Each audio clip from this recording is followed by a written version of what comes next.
That sound you just heard, as uncomfortable as it may have been, was my attempt to play a shofar.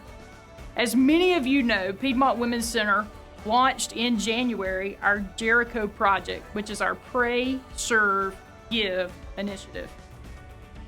This shofar was brought to me by the staff at Piedmont Women's Center after I shared my heart with them about the Jericho Project. Imagine, if you can for a moment, thousands of Hebrews, after they'd walked around the wall for 6 days, and on the 7th day, after they completed their march, they blew their shofars, all at one time, in unison. That sound was the last sound that many of them ever heard.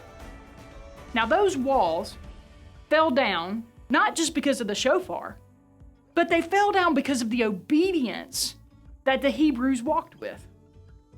Now, at Piedmont Women's Center, we believe that blessing follows obedience, and I want to tell you about some cracks that we're seeing develop in the wall of abortion that has been erected in our culture and in our community.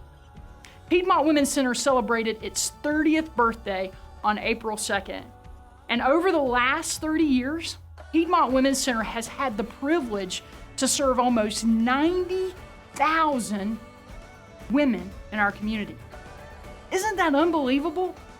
You talk about leaving a legacy. Man, that's exciting stuff. And last Friday, the last email I got heading into the weekend, the subject line simply said, "A client story to jumpstart your weekend."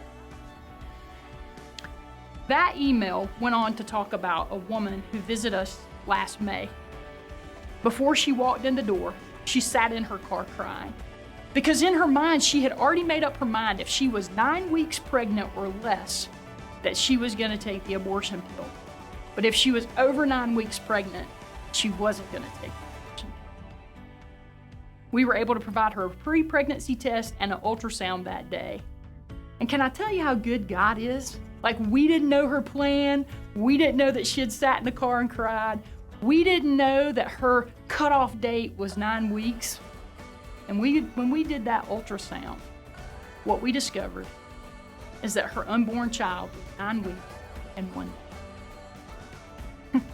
What a difference one day can make. If the children of Israel had just walked around the wall 6 days, man, that one day made all the difference in the world, not just for the Hebrew people, but also for this client who chose life for her unborn son. And what she said in her call to our call center, who actually sent me the email, what she said was she could not imagine life without it. Man, we can't imagine our lives without you at Piedmont Women's Center.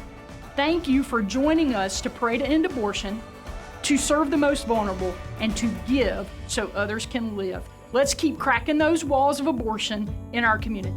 Have a great day.